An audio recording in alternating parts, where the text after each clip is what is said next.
Good evening, everyone. Thanks for joining us tonight. I hope you had a good day so far. So you can relax and enjoy today's topic. Okay. So we have two speakers today. One of them is Faye Zhang. Another one is Nicole Butterfield. So Faye has 10 years of experience in New York City public schools. And also she's a parent of New York City gifted program and Westchester public school student. Also, she's science competition coach and judge, and she is senior college consultant.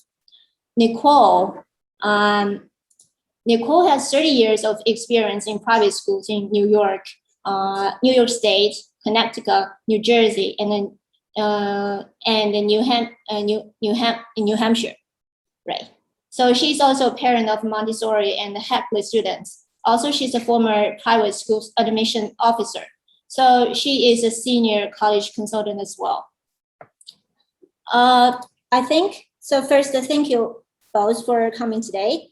And, the audience is so eager to learn about the education system in this area, mostly as we are, sharing the same concern that how can we provide supportive and a resourceful education system to our kids, right? So today's agenda is that first, Faye and Nicole will give a presentation first, and then we will enter the Q&A session as usual. Now I will just hand it over to Faye. 嗨，大家好，我姓张，大家都叫我张老师。那么我过去呢有非常长的一段时间，大概有10年都在纽约市的公校做老师，然后也带了很多学生做竞赛。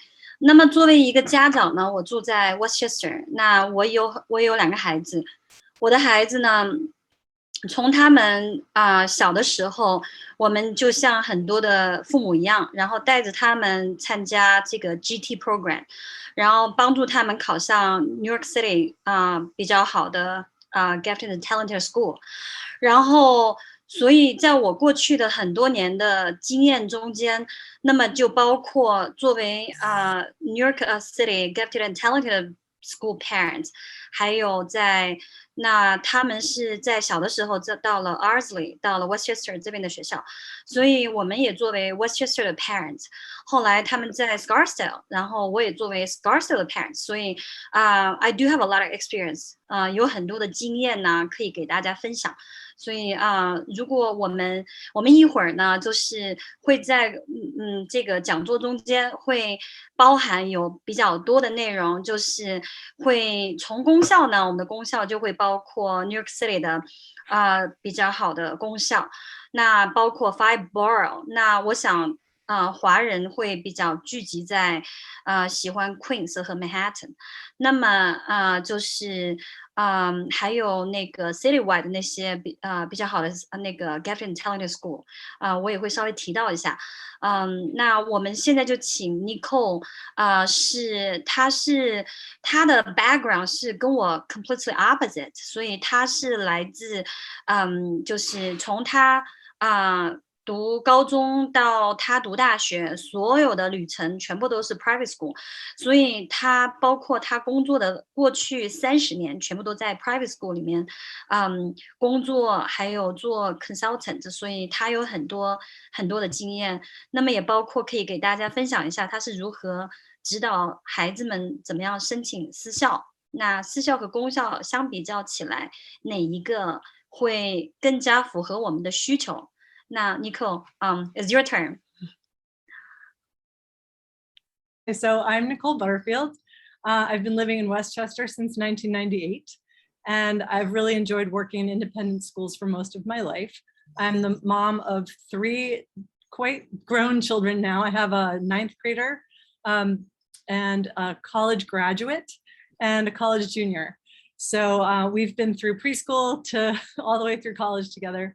And I've really enjoyed bringing my experience to others and helping families and students find the best schools for them, and also helping students put their best foot forward as an educator. So it's great to meet you all this evening. Thank you so much.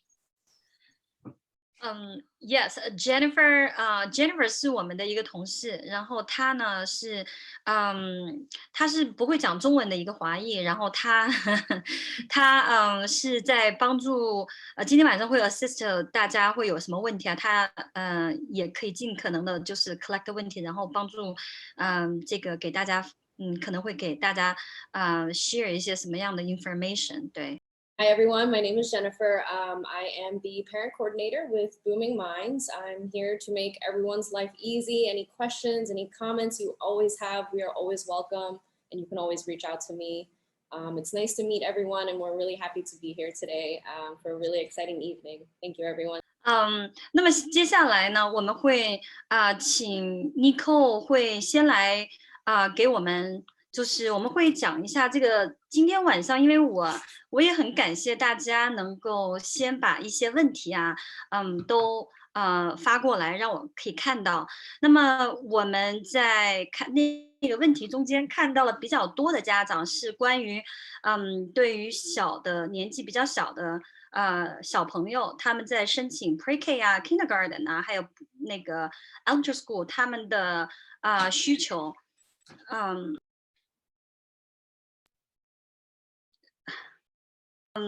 那我们今天晚上的这个PowerPoint， 大家稍等，我把它来打开 share 一下，我在这些问题里面也看到了，比较多的内容是关于学区。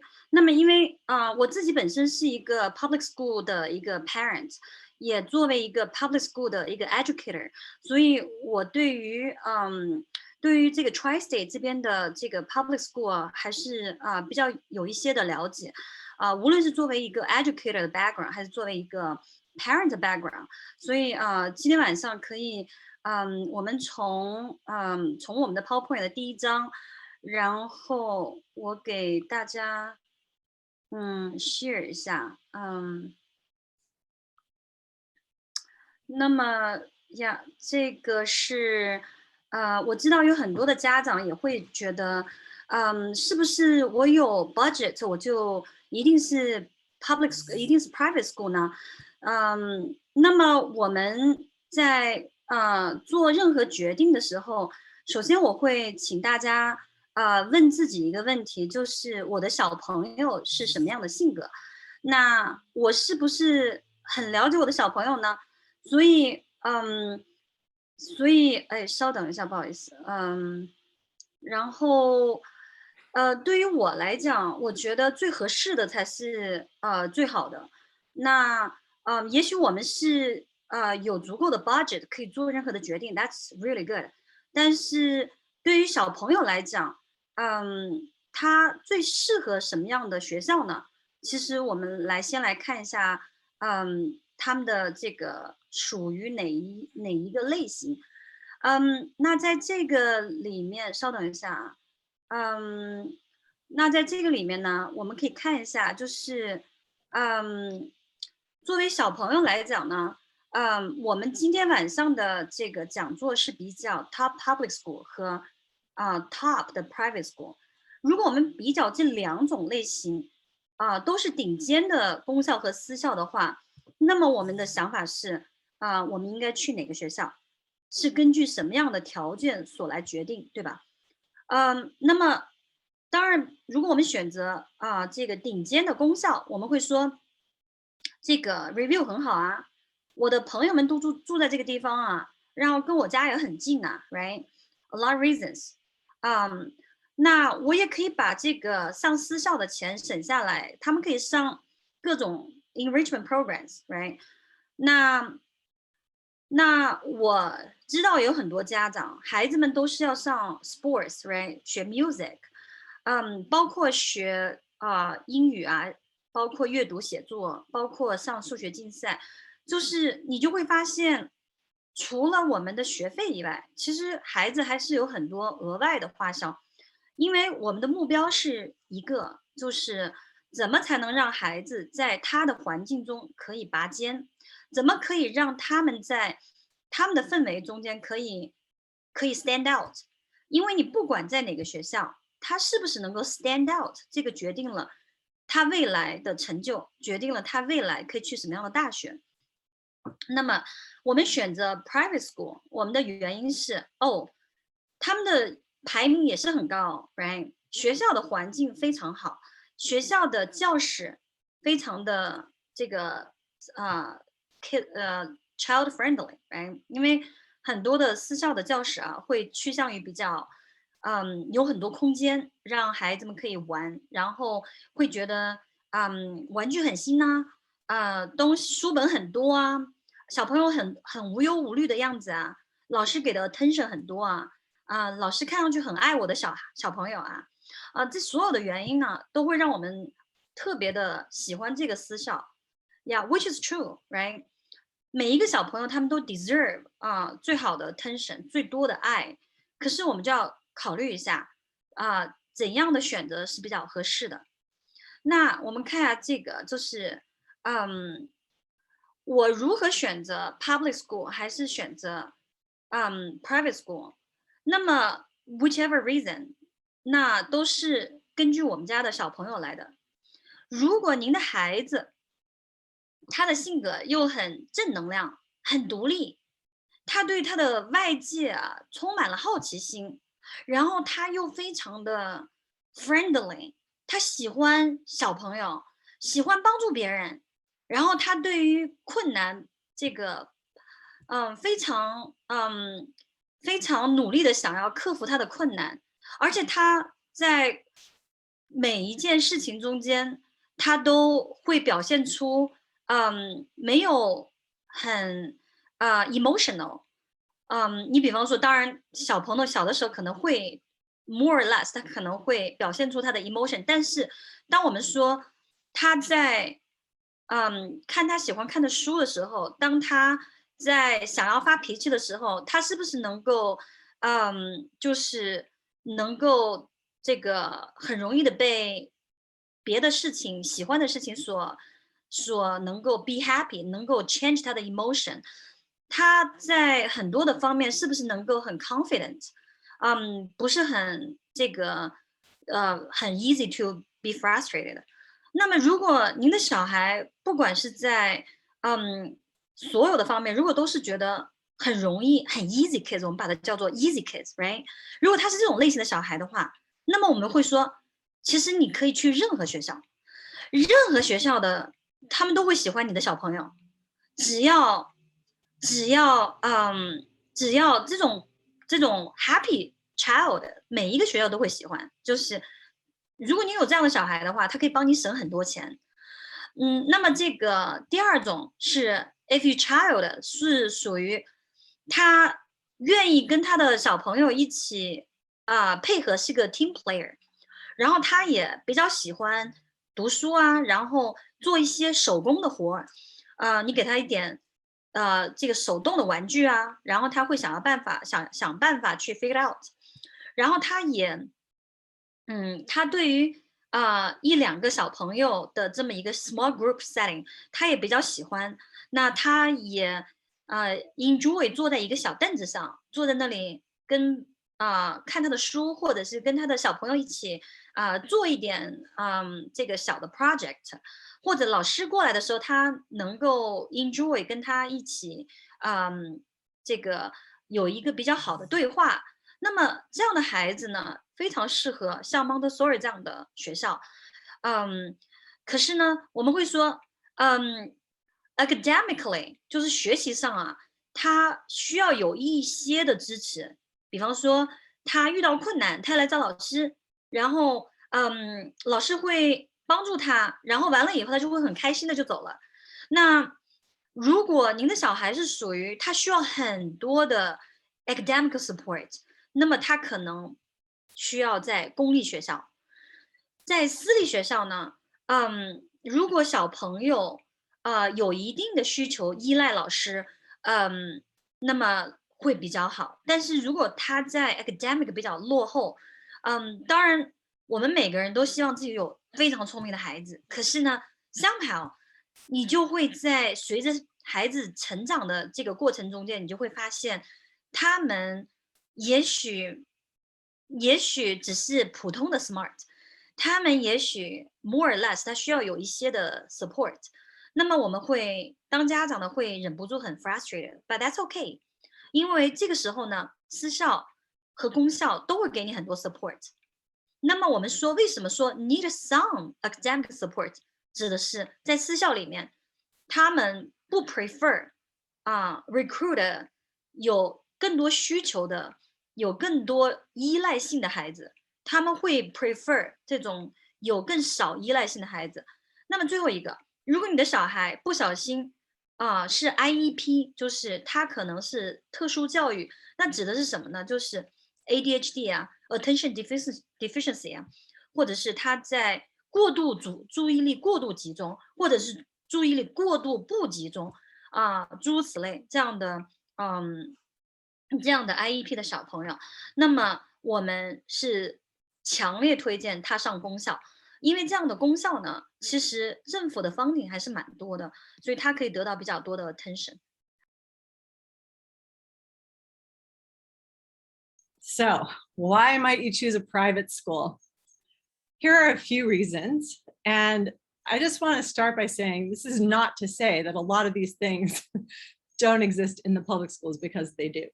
But private schools make a lot of extra effort to make sure that they are pursuing excellence for the children in these ways, right? So they will prioritize academics. Many will either have AP courses, or they will have very thoughtfully decided not to give AP courses, but will give a rigorous enough curriculum so that students can still take those AP tests. And they'll offer some preparation for AP tests along the way. So every private school that is in the upper echelon of private schools will be very focused on academics, will provide a learning environment based on a mix of best practices, and will work very closely with the families and with the students on academic performance. Diversity is a big issue in private schools and actually everywhere, but many small private schools are located in a community and they're day schools, and so they draw from the community in which they're located, which can sometimes present some challenges for diversity. If the town isn't very diverse, then the school won't be very diverse. But it's definitely something that many schools have been working on, both in terms of the student body, but also the faculty and staff, wanting to make sure that the children in the school are seeing many different types of faces when they come into the school building every day, to give them a sense of belonging to a global society, right? Many private schools attract an international clientele, so you get a higher percentage of international students in some private schools. And they're very big on community values and expressing those values in their mission statements and things like that. I'm actually going to share a couple of mission statements with you in a moment, just to give you a sense of what that private school ideal is about. Teachers will have advanced degrees, they'll be experienced educators. There will also often in private schools be young teachers in training who are working side by side with the mentor teacher. So the students get the benefit of the different perspectives. They'll have some young role models and some older, more seasoned role models in that situation. The low student teacher ratio is one of the main reasons why a lot of families choose a private school. Class sizes can range from 4 students to 16 or 17 in a middle school classroom. Those tiny classes generally are things like Latin or Greek language classes, but occasionally they're also electives as you move up through the grades. There might be electives in the high school with just a small number of students in them. So people want to take advantage of that. There's also just a lot of individual attention. Private school teachers take the one-on-one relationship with the student very seriously, to the point where sometimes when a student is making the transition from a public school into a private school and the teacher says, "Hey, can I talk to you for a minute?" The students get nervous thinking, "Oh, am I in trouble?" Because they're not as used to having that one-on-one with the teacher unless something's wrong. So that was something that we often worked with the new kids in a private school on it's okay that when the teachers talk to you, you're not in trouble. They just want to get to know you and support you in any way they can. Private schools also generally offer a campus of some sort, unless we're talking about city schools, where there are opportunities for a lot of after-school activities, clubs, sports, really extensive arts programming. As some public schools were cutting their arts programming, private schools were ramping them up. So some people make the change from public to private because they want more music, theater, visual art, things like that. Service learning is a big component in many private schools, sometimes after school, but also sometimes integrated into the curriculum. And international travel, as the students get older, is often a focus, again, for that global citizenship piece that the schools want to support. And these schools also tend to have a campus life. Even in a day school, you'll hear a lot of talk about how the school community is a family. Parents are very encouraged to get involved. You may find yourself on that PTA, helping to organize activities and events for the students and for the community at large. There might be a parent book club associated with the school. And there's certainly always every year an annual fundraiser, and everyone's encouraged to participate. So a little bit more on some common questions. So some of these are your questions that you gave to us in advance, and I'm going to try to answer as many of them as I can in this presentation. But the number one question is, what is the Ivy League college acceptance rate at these schools? So we're definitely going to take a deeper dive into that question in a moment, but I want to hit another couple of these questions first. The academic environment tends to be intense, tends to be very dependent on the student being motivated to learn. Students learn from each other in the classroom as well as from the teachers. They generally don't have a lot of behavior problems in a private school, and students pretty much agree to show up every day and do their best. And so there's a high expectation for student performance. And there is some support for students who struggle, but there's not as much support for students who struggle in a private school as there is in a public school. And there's a lot of emphasis on learning for the sake of learning, while also preparing yourself as well as you can for an excellent college. So actually one of the mission statements that I thought I would read to you on that note is from Choate Rosemary Hall, a school up in Connecticut. It's a boarding school for grades 9 through 12. And their mission statement says, students are expected to seek knowledge for its own sake and to pursue further study at the finest colleges and universities, right? So learning for learning's sake while also pursuing excellence. I think that actually captures the mission of many private schools. And the curriculum, therefore, is quite rigorous. You'll find many AP classes, as I said, advanced classes, really as young as middle school. Students will start moving up in math in particular in a private school. Students can learn with their older peers, right? If somebody moves through some levels of math early on, they're allowed to take courses with the older students. Many private schools offer summer programs. So for example, if you have finished up some algebra in 8th grade and you want to take geometry in the summer, you can do that. And so you can move up to the next level of math and not take geometry as a 9th grader.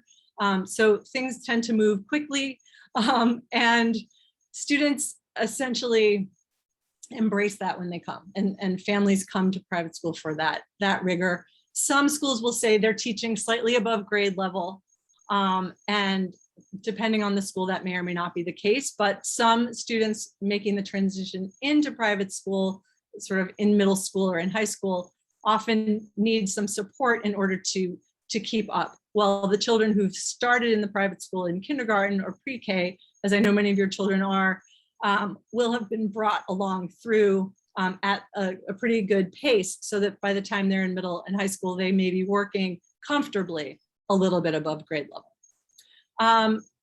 The question about how hard it is to build a social group, that is really a case by case kind of question.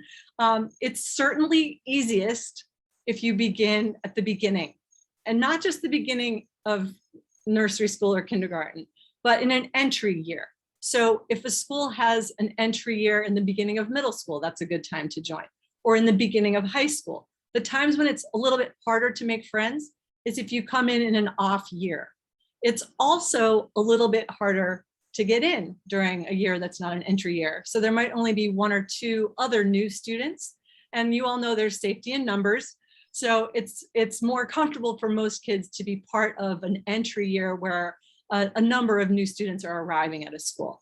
And again, that tends to be for a lot of private schools, a nursery, kindergarten, and then again in 5th or 6th grade, and then again in 9th grade. So those are times when it's a little easier to make friends, okay? And I am gonna walk you through the process of the timing of how you apply to a private school and the times of year to start thinking.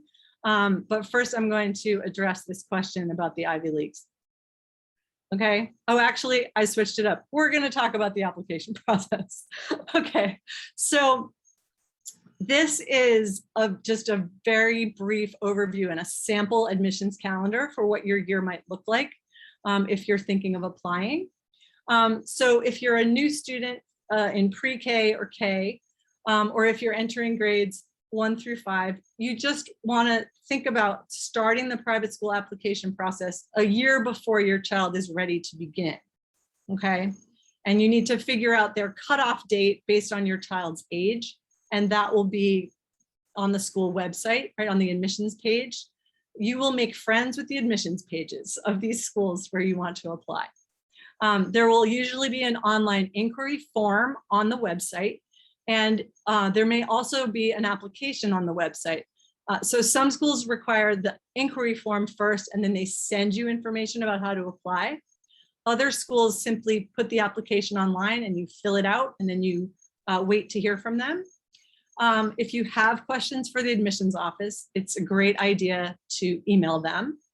And I always want to caution parents that while it's good to make some contact with the admissions office to show that you're interested, please make sure that you don't overwhelm the admissions staff by checking in with them a lot because they're very busy people. Those offices get very crazy at certain times of year. So if you email them once and you don't hear back right away, just be patient. They will get back to you. And you can certainly make a phone call, but you want to do that very sparingly just to make sure that you've shown interest but are not overwhelming the staff.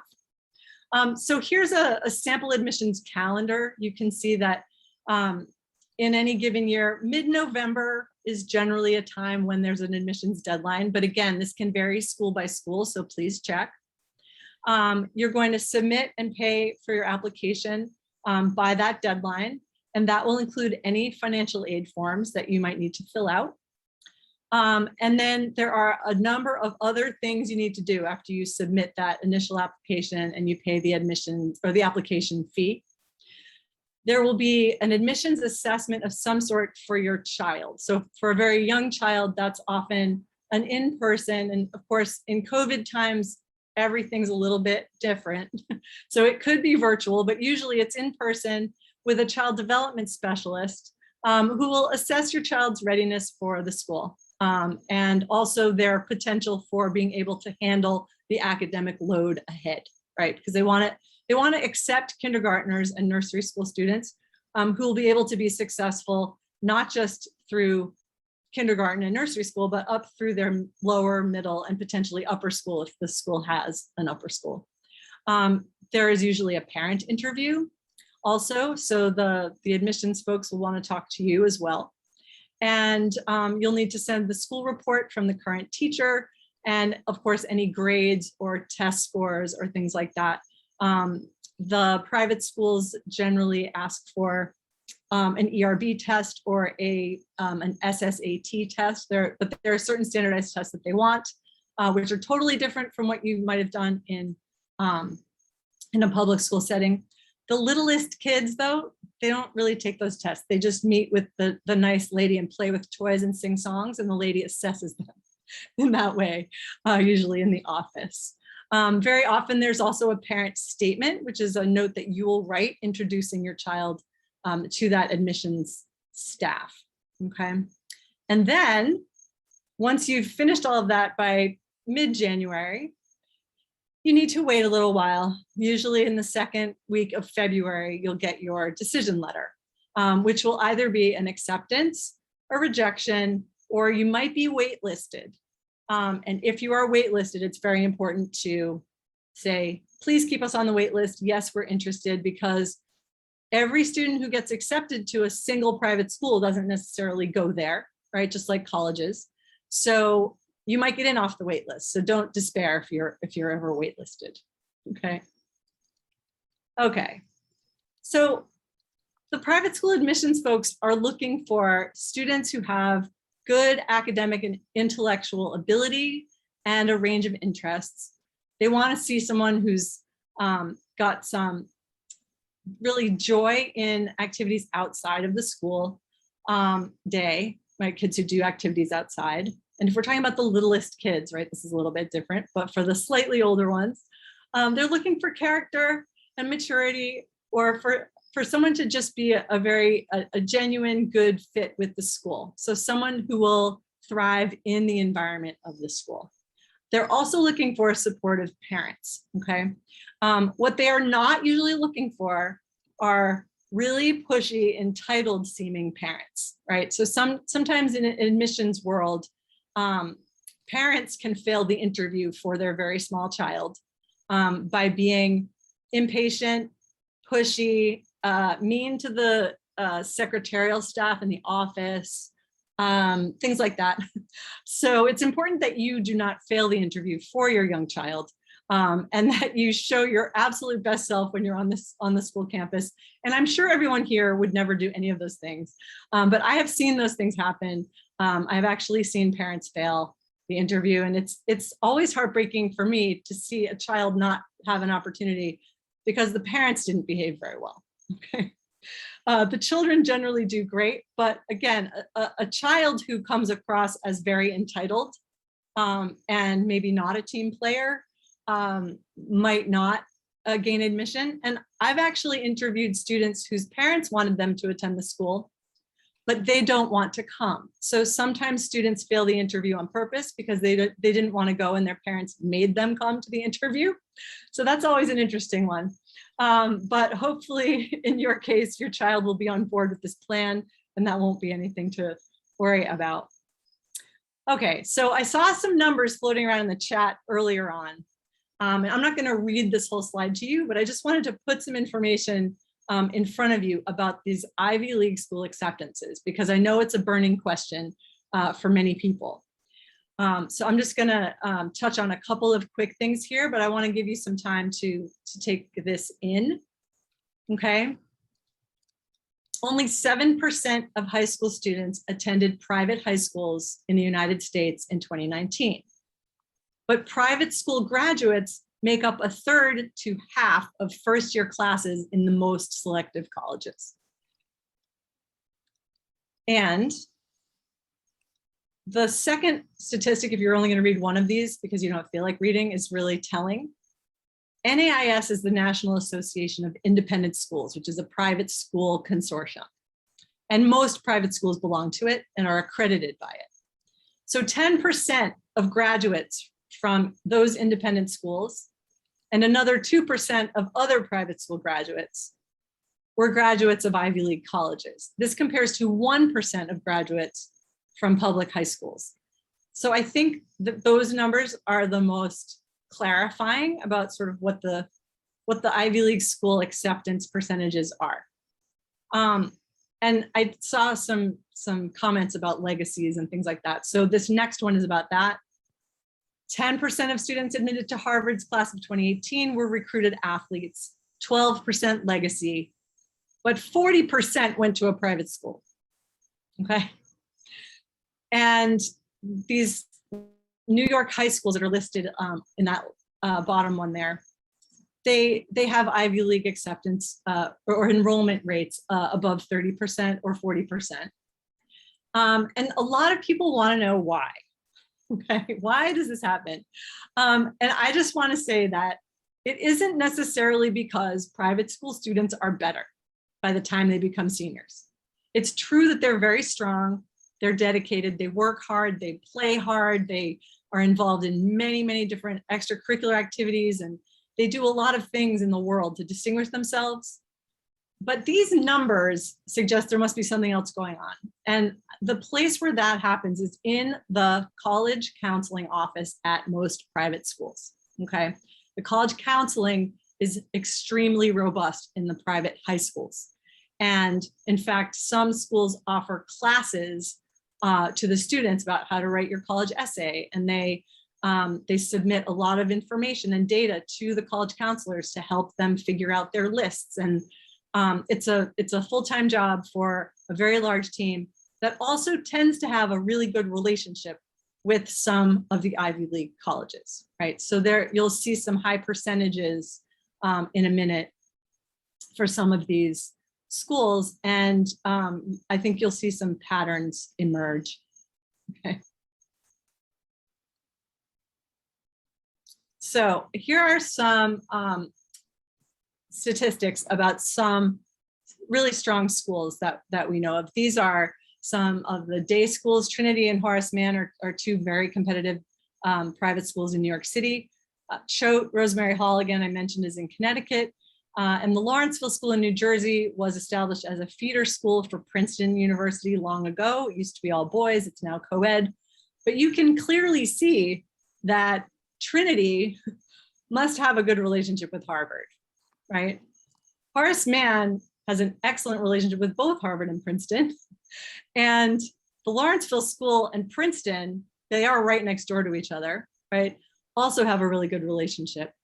Now, I want to just say that these are acceptances over a 3-year period that were, and this information was gathered by a new website, which I will share with you, that you can actually put in a name of your local public school or a private school, and you can do a search and find this information just as you see it here. They only collected data from Harvard, Princeton, and MIT. And so this is just kind of a snapshot to give you an idea. Many of these schools are also sending a lot of students to those top 20 or top 30 colleges, right? And this is not to suggest in any way that these 3 schools matter than any other schools, but to answer this Ivy League question, I feel that this is a beginning, okay?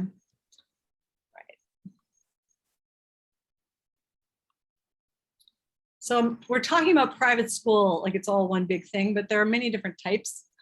And we're not going to go into every single type here, but I just want to mention a few things. You might be looking at a religious school for your child. There are many private schools that were formed around a church, a synagogue, or some other religious practice that then developed a school. You might be thinking about single-sex education, right? There are all boys schools still, all girls schools, and then co-education. So that's a consideration when you're thinking about private school. When your child gets older, you might start contemplating boarding school, right? I think grades 7 through 12 in this country are generally when students go to boarding schools. And we've listed a few here. I'll just note one school locally in Westchester County we have is the Hackley School, which offers mostly day student attendance, but there are 30 boarding students who are 5-day boarders, meaning they go home on the weekends. So those students come from places that are a little bit farther away than would be comfortable to commute. And there actually is a number of miles you have to live far enough away to qualify for that 5-day boarding program. And then you have the decision, will I sign my child up for K through 8 or pre-K through 8? Do I want to go K through 12? Do I want to wait on private school and start in 9th grade, go 9 through 12? Or are we going to be lifers pre-K through 12? So that's a decision that is really up to every family. One of the reasons to consider K-12 is that if your child does end up becoming an integral part of the school community and thrives in the school that you choose for them when they're very, very young, then you don't have to go through any more application process, right? The child doesn't have to reapply for middle school or high school. They can just go on right through. However, if you didn't pick the exact right school for your child as a kindergartner, they may still end up making a transition somewhere along the way. You might decide to move, right? Someone gets a job somewhere else. So sometimes that pre-K gamble doesn't necessarily pay off. And sometimes it just doesn't turn out to be the right school for the child in the long run. And some people really would prefer to send their kids to private school for a time, save some money, and then look at that 9 through 12 period of time and work on preparing the child for that. So that's another consideration. All right. So I just wanted to mention a few schools that I think you've all heard of. And I actually think some of these you may have suggested as schools you might like to hear a little bit more about. So I put some basic information together on these different schools, and I just want to touch on a few things about them. So every school you see here is a day school in New York City. And I believe these are all, so the 3 of them are co-ed. So Trinity, Horace Mann, and Dalton are all co-ed schools. They've been around for a really long time. You'll see these established dates, right? Trinity opened its doors in 1709.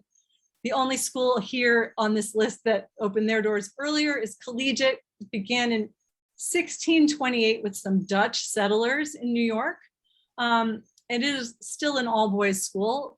It is on the Hudson side of Midtown, and Brearley is the all-girls school, also established by a Harvard graduate who believed that young girls deserved to have as strong an education as the boys back in 1884. And so they're over closer to the East River on 83rd Street. But this is a brother and sister school set up where they do a lot of activities together. And they're actually part of an inter-school consortium that's actually developed in New York City, where many of these schools work together on extracurriculars and special programming together so that they can provide opportunities for the students to get to know each other and to have special programs that all of the schools contribute to bringing into the communities. So these are intense schools. These are high quality schools, and you just have to decide whether you're ready for this. Like, is this what you want to bring your child into? And you're going to get an excellent education at any one of these schools. And so something to think about, like, how do we tell the difference? If the school's on the Upper West Side or over on the East River on 83rd Street, you're not going to find a lot of outdoor space, right? So the play yard might be on the top of the building, right? It might be some AstroTurf on a roof with really high fences and some play equipment. Whereas at a place in the Bronx, you might find an open play area and more of a campus feel. Of course, in Horace Mann's case, their nursery school is in Manhattan, but the rest of the school is in the Bronx. So in nursery school, you'll have that play yard type thing, I believe, on the roof. But then you'll get to have a little more campus feel as you move up through the grades. Dalton describes itself as a progressive and innovative educational experience. They have a female founder. And so they might take a more student-centered, project-based approach to education, whereas the other schools that you see here are going to be a bit more traditional. Trinity, because it was based in the church, right? It was established by Episcopalians. They still have weekly chapel, but it's not a religious school in the sense that you have to ascribe to a certain religion to attend. And they do their weekly chapel more as a community meeting, and they discuss, many different topics in those chapel meetings. Many students take Latin and Greek. Many students study 2 languages. Horace Mann prides itself on having this nature lab in Connecticut where they do a lot of outdoor education. So kids hop on a bus, go out to Connecticut, and learn outdoors. So this gives you a little bit of a sense of the diversity of those day schools in the city. We also wanted to give you a look at a few that were a bit further afield and a little bit different. So Fieldston is one more New York City school that has lower school in Manhattan and middle and upper school in the Bronx, and is another more progressive school, right? And they really focus on ethical education. You might have heard it called Fieldston ethical culture, right? So they really, really focus on the ethical development of the students. And the Pingree School is another private school that really does well placing kids at Princeton, right? It has 2 different campuses in the suburbs in New Jersey. And they have an honor code at their school. They really emphasize global citizenship. And it's a very outstanding school in New Jersey. Greenwich Academy in Brunswick, if you're in the Connecticut area, you may have heard of. This is another brother and sister school combination. These are all K-12 schools, right? So the little ones can go, and actually Greenwich Academy in Brunswick offer pre-K, and they're definitely a more traditional model. But again, you can see these schools they've been around for a really long time. They definitely know how to educate young people.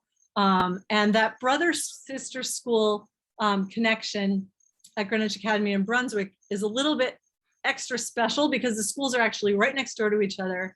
And the boys and girls can cross when they're in upper school, when they get to 9th grade, they can take classes together.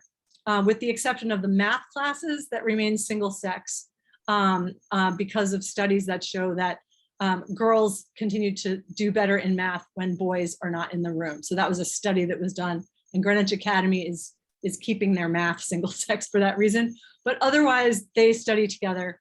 They learn together in the classroom. So you get the benefit of a single sex education in lower and middle school, and then more co-ed interaction in the upper school in that particular place.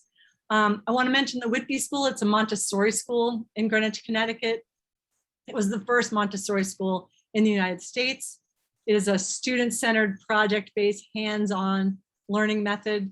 They teach Montessori all the way up through 8th grade. And they also have become an international baccalaureate school. So the students come through there learning Spanish all the way through. And there's a big international focus at that school as well. But Montessori is definitely something with the little ones that is a consideration. Maria Montessori was an educator who brought children off the street in Rome, Italy, and gave them meaningful work and remediated a lot of kids who were not going to do well in life, and then brought those methods to the larger community. And then it became an international educational sensation, which I'm sure you've heard of, Montessori. But the Montessori classroom looks very different from the more traditional school classrooms, even the progressive school classrooms. But I will say all the private schools do take from many different philosophies. They try to use best practices. So you might see Maria Montessori's influence in a lot of the schools for little kids, especially. But the traditional Montessori classroom is a multi-age grouping. You'll have the 3, 4, and 5-year-olds together for all those years. And as they move up, the 5-year-olds take on a little bit more of a leadership role, which is a really cool thing to watch. So definitely something for you to consider. All right.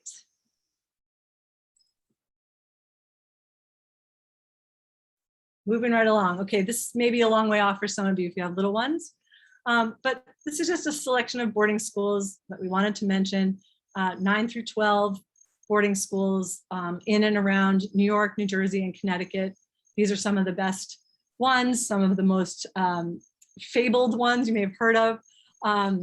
Emma Willard is the all-girls school on the list here. Most of these other schools were boys' schools that later went co-ed.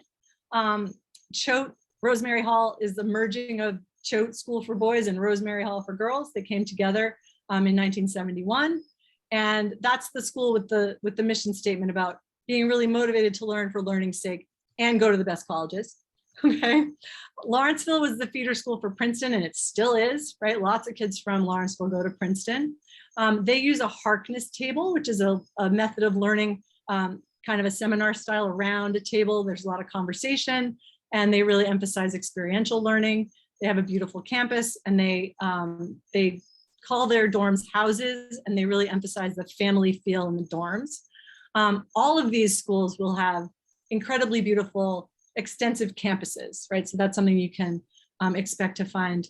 And it's actually really fun to go and tour them and get a sense of what each one feels like, because they're all beautiful, but they have their own personality, right? Depending on the architecture, depending on the way that the landscaping is presented. But it really will look like a mini college campus, or in some cases, it'll look bigger than a college campus.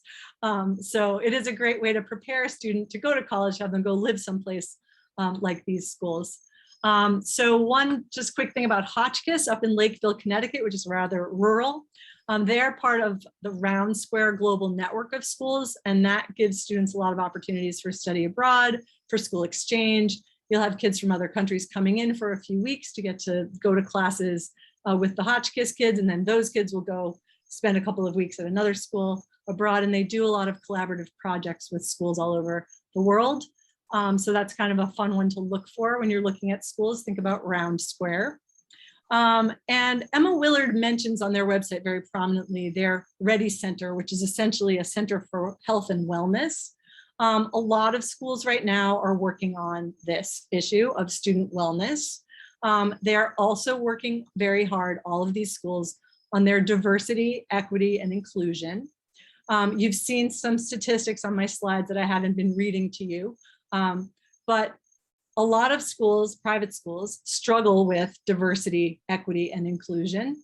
And sometimes their efforts to remediate their struggles aren't always that appreciated by the community of people who are already within the school, because change is uncomfortable. But most schools that I know are really committed to making sure that they're doing the absolute best they can to promote a diverse and equitable community. And historically, though, you can look back and see these schools founded in the 1800s and the 1700s, 1600s. They did not start out that way. And most schools still have a ways to go. So I just wanted to mention that. But it's an open conversation at most private schools right now. And they are willing to have the difficult conversations that they need to have with former students, alumni. I mean, people are really coming together in the private school community and trying to do better. So.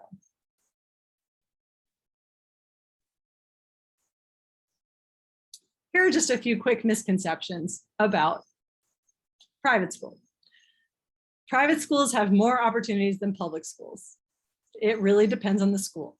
Okay, so as you're looking at schools, if you know already that your child is going to love to dance or do theater, just look really closely to see whether the private schools you're applying offer those things, for example. Okay. If my child goes to private school, they will go to an Ivy League college. Sadly, there is no guarantee. But happily, many private schools and public schools will do the best to help you find the best fit college for your child. Okay, so there are parents who believe that if they pay the money for the private school, the Ivy League acceptance will follow. And I don't know any private school that guarantees that any individual student will be accepted at an Ivy League college. So it's really important not to think that. And it's also true that Ivy League colleges are not necessarily the right place for every student. Still, students who go to private schools, as you saw, have a very good chance at getting into an Ivy League or a top 20 or top 30 school. So this is definitely a consideration. But if you're dealing with a small person who's 3 or 4 years old, it's hard to know exactly who they're going to become. But you want to give them every possibility to become whoever they're meant to be, right? So if my child starts from first grade, he or she will easily be placed in the top honors classes in 9th grade. Not always true, right? Although those child development specialists do their best to assess every child that comes into pre-K and kindergarten, they really don't have crystal balls. So they don't know what's going to happen and whether a student really will be an honors student by the time they get to high school. And there are occasional situations where a student actually ends up not being able to handle the academic load in their private school. And the private schools are very good at identifying those students, giving them as much support as they can, and then at a certain point deciding, okay, it might be time to talk about going to a different school that's more suited to your strengths and could help you learn in the way that benefits your learning style, right? Okay, my child will benefit from repeating a grade when transitioning to private school. So sometimes we have this conversation where someone has completed 5th grade, or no, 6th grade, I'm sorry. They've completed 6th grade, but it's an entry year in the private school and they want to go to the private school. So they say, oh, we'll just do 6th grade again. That is not always in the best interest of the child. Sometimes the school will say, yes, you can do that based on the child's grades, based on the curriculum of the school where you're coming from. That would work, that would make sense. But sometimes the school will simply say, no, you can't repeat 6th grade. Please have a great few years at your local middle school and come back to us in 9th grade when there's an entry year, okay? Okay, once you pay the full private school tuition, you're finished paying. Oh no, that's not true. There are still things to pay for, like the annual fund, right? There is a bit of an expectation on the part of the school that private school parents will support the school financially, even though they've just written a huge tuition check. It could be a small donation, but they're looking for a donation. There will be the book fare. There will be trip fees. There will maybe be a uniform that you have to buy. There will be potentially even tutors along the way. Your child might need a tutor. So it's important to know that there can be some other costs that come along with private school. What I will say though, is that if you qualify for financial aid at a private school, they very often provide additional funding for some of those things I mentioned. There'll be an extracurricular fund that is in the same percentage as your financial aid package, and they'll give you some funding toward participating in school trips, purchasing books and things like that. So that is the good news, okay? It will be easier for my child to stand out in private school than in public school. It really depends, right? That's not necessarily true, although at a smaller school, as I said before, if you're going to a small private school, your child might get a little bit more attention, right, from the teachers. But when they graduate from a small school, will they stand out in the class more? That just really depends on the child, right? So that's not necessarily something we can assume will happen. All right.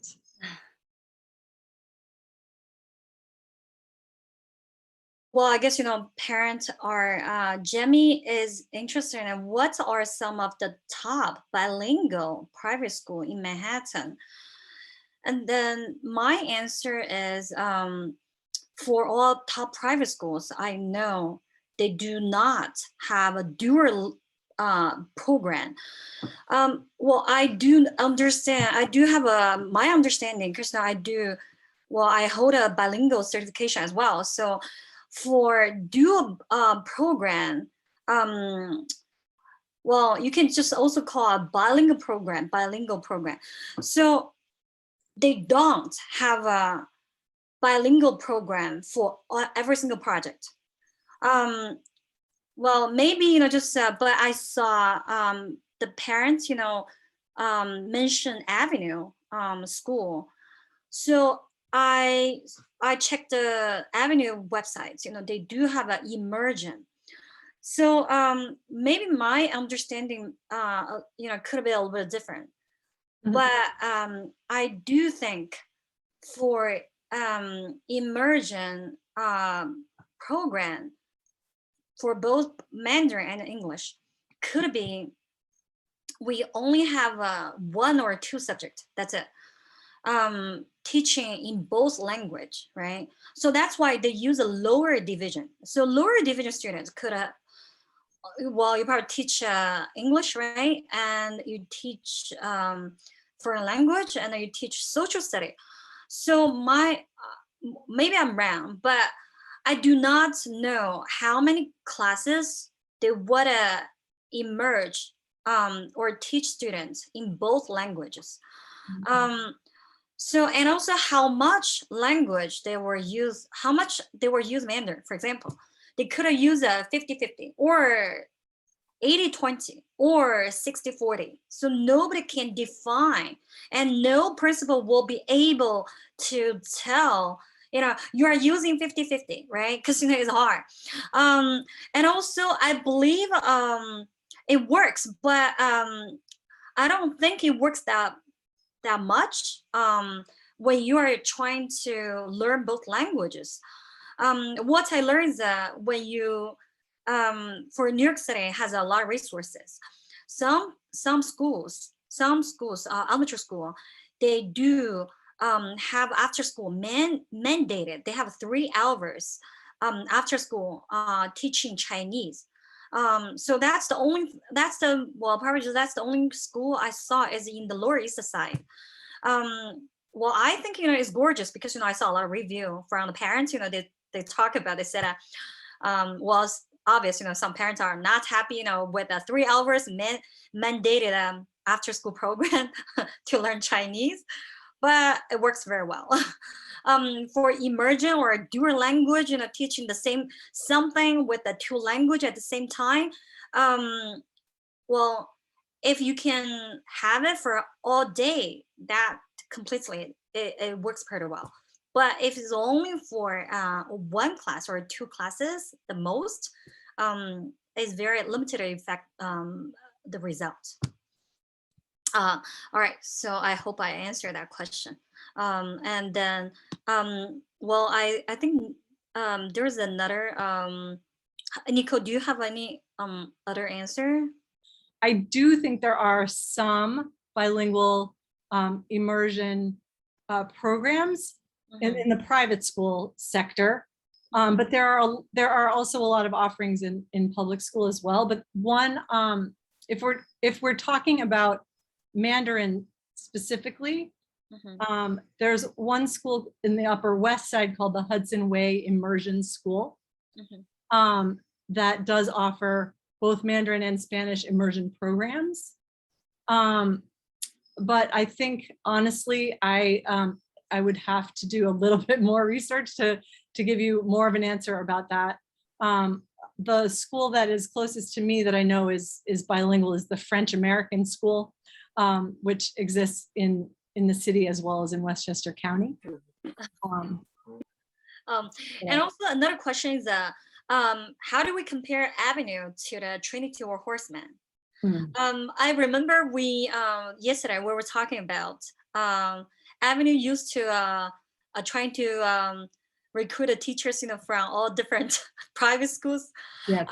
So one thing we understand is that Avenue is new, right? Relatively, it's so much newer than a lot of private school.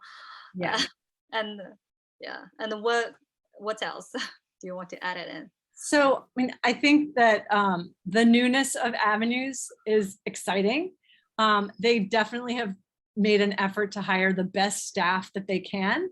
But I believe, it is still a work in progress, but I think it's a good work in progress, right? So I hear good things about it, but I don't think we know yet how Avenues is going to perform compared to some of those other schools, because there's still a work in progress. Right. Yeah. One thing I know, I know for those historical prestigious, top private school like Horseman or Trinity is they have very close relationship. So for example, I know Horseman always have a they always set up a similar or some event, school event in Columbia University. So and also River Country School as well. So you can tell the relationship, the connection with the top university needs to take time. It takes so long. Yeah, it takes time to build up the relationship. Yeah. The other thing that I want to say about Avenues is that it is a for-profit school, which does differentiate it from many of the private schools that I've mentioned. Most private schools I mentioned are not for profit. It's for profit, and it's also a whole network of schools, and there's a big focus on internationalism. So the fact that they are a for-profit school, and they've certainly got a lot of funding behind them, I think it's a very exciting project. But I think for me, the jury is still out a little bit on exactly where they will end up vis-a-vis the other schools in the city. Right. Okay. Thank you so much. Mm. So now I started to talk about the public school. Why do we, Nicole talk about a lot of things, the good things about the private school. Maybe I can talk a little bit about, the downside for the private school. Okay, I saw, well, from my past, many years of experience, I saw the students coming from the public school, the top public school, they transfer to the private school, like ninth grade, right? 8th to 9th grade. They apply it, and then they try to apply for the school, and then obviously, it's not easy to get in, but once they get in, they have very strong survival skill, I would have to say. For many reasons, for students stay in the public for so long, you have to train yourself to be competitive. You have to train yourself to adapt environment. You have to train yourself to cope with a lot of difficulty or limited resource. So once you get into the private school, I saw the student could be struggling for the first year, but they survived so well, and they, by the end of the, the junior year, and they are the top, maybe top 5, top 10% at least, to graduate. I saw many students. However, if the students coming from the private school, I saw the bad examples. Well, maybe my sample pool is not big enough, but I do see a lot of over 10 students transferring from the private school to the public school, and they transfer to the best public school, but however, it's hard for them to survive. They are used to the small size environment. They're used to the more attention from the teachers. And then for the private school, when you sometimes, when I submit my homework late, and then I could ask her teachers, and behavior, have better behavior, and then just the teacher, they do give me the chance, to submit twice, or to have to get my score back, because normally in public school you're gonna reduce the points. But however, when the student transfer from the private school to public school, they cannot adapt to the environment. They're very frustrated, and then they gotta they gotta see, they gotta lower grade while they got high grade, like AA plus, in the private school. So this could be the downside for for the student transfer from the private school to the public school, because I have to say resilience was not trained to be very strong or to cope with the difficulty. One more time, this is a typical examples, based on my observation for the 10 plus students, may not be for every single student. So now I'm introducing the public school. What is the criteria we select the public school? So when you select the public school, you look at the academic performance, right? State exam, you look at the SAT, ACT score, you look at the college readiness. For example, AP course, or AT course in Scarsdale. They use the advanced, they use the advanced AT course to replace the AP, and also, or the other, the multivariable calculus, for example, just top advanced course for the math department, to offer those courses to the students who have very high high, they finished the AP Calculus BC already. So they're trying to offer those challenging course to the students who is advanced, and also diversity. For public school, we do, for me, when I chose the area to buy the house, the student demography.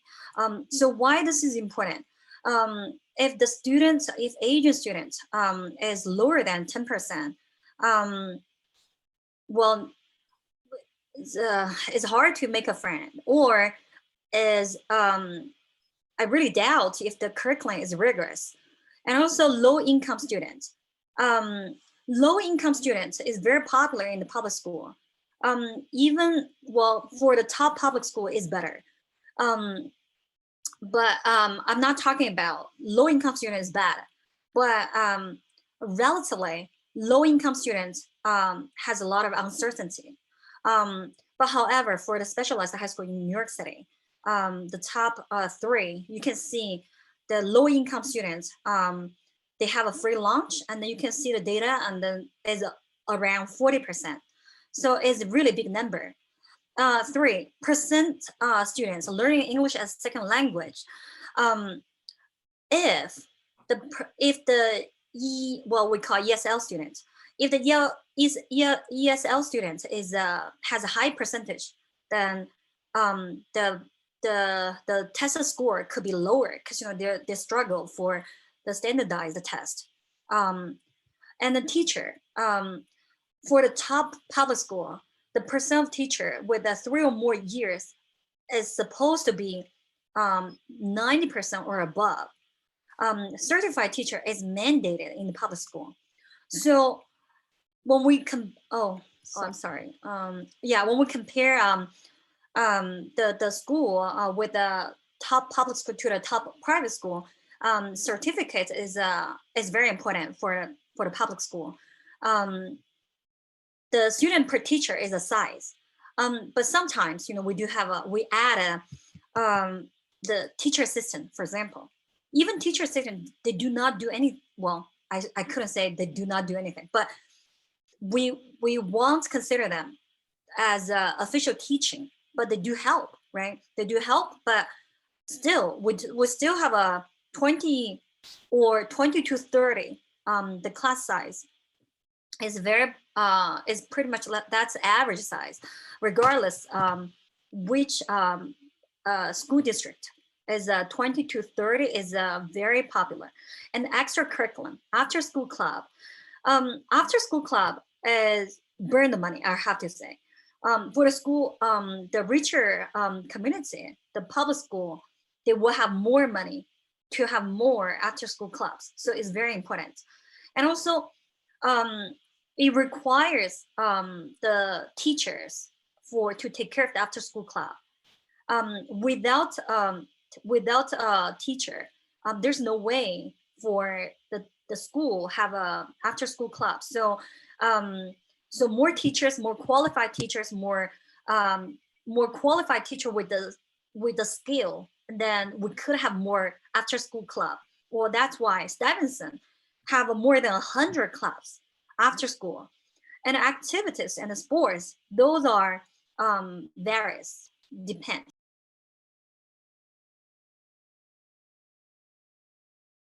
Hey, I've been taking a look at the questions in the chat while you were speaking. So I could take a few right now. All right. So I wanted to, some people had some questions about, well, one person asked what makes private schools better than public school? And I just want to say it isn't necessarily better, but it might be right for you and your child. So I think we talked about some of the advantages of a private education, but it's not necessarily for everyone. But I think if I boil it down from my own experiences for my kids, the private education that we pursued for them had to do with the quality of attention they received from the adults in the school community. That was one of the big factors. Also, I didn't mention before, but I will now. There are some private schools that are completely focused on assisting children with certain learning challenges, right? So we talked about some of the top schools for the high performing kid. I was very fortunate to have access to the Windward School, which is has a campus in New York City and also out here in Westchester that helps children with language-based learning challenges. So one of my children needed remediation, and we were fortunate enough to gain a spot at the Windward School. So sometimes that's the reason why, because my child wasn't going to receive enough support in a public setting. So the question really is, I don't honestly believe, I'm not here representing private school, yay, private school for everyone. I think private school is something worth considering, but it's definitely not for everyone, and it's not necessarily better. You might live near a fabulous public school and you can go there for free and just save up your money for college, and that's a beautiful thing, right? If you can do that, that's awesome, right? So I also wanted to address the question or the comment that someone said that private schools just want to make connections to big donors, and really they'll only accept you if you can help them. And I want to say, having spent a lot of my life in those schools, it is true that private schools need big donors and will court big donors, and that the children of big donors attend those schools, okay? And many of those big donors sit on the board of trustees of that school. But there's also just a lot of kids who get in on the merits of their application and their work that they'd done. I did a lot of interviews of prospective ninth graders, and we accepted, kids from refugee families through kids, whose families own small islands. So it really did range the full gamut. Okay. And someone else was asking about the sort of the income level for financial aid, and what these schools cost. So I wanted to share some numbers with you. The national average for a year of private school is $11,000, but in Connecticut it's $26,000, and in New York it's $19,000. Many of the schools we were just discussing are more in that $25,000 to $50,000 as you get up through the higher grades per year. And so as to what family income you need in order to make that work comfortably for you would depend a lot on the rest of your life, your other expenses, and things like that. To qualify for financial aid, the private schools will look at your assets as well as your savings and your income, and will make a determination. But generally speaking, if you make $200,000 a year or fewer, you won't be asked to spend more than 10% of your income on private school. And if you make $80,000 a year or less, you're quite likely to qualify for financial aid, for full financial aid. Okay. Well, I saw the question about the enrichment program. How much? Well, this varies. The number varies, for enrichment program. I would like to say, based on what I know, because I have a lot of students in the boarding school. I'm referring to high school students.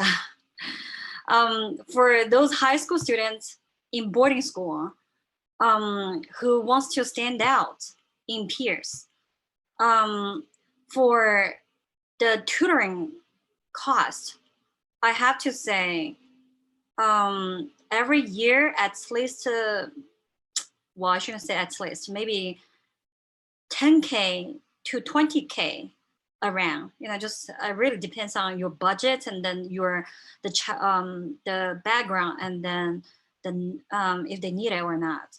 And then also, in addition to that, they do need a sports, but boarding school, they do have pretty strong team for the sports.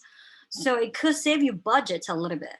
I do have parents coming to ask me, they said, I want to join the Lawrenceville I want to apply for Lawrenceville because they have very strong, I forgot, a rolling team or some sports team.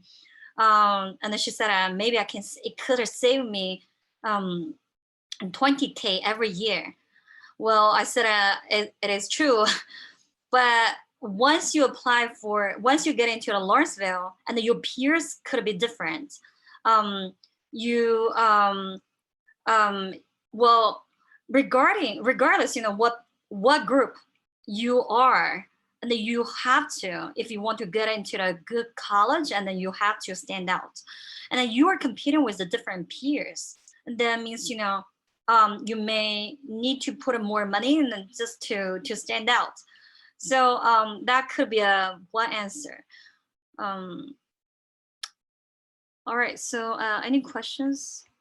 Let me see. Nicole, did you read any? Someone asked me about interview tips for parents if you interview at a private school and the parents are being interviewed. So a few things. The first one, it's very important to be yourself and let the interviewer get to know you.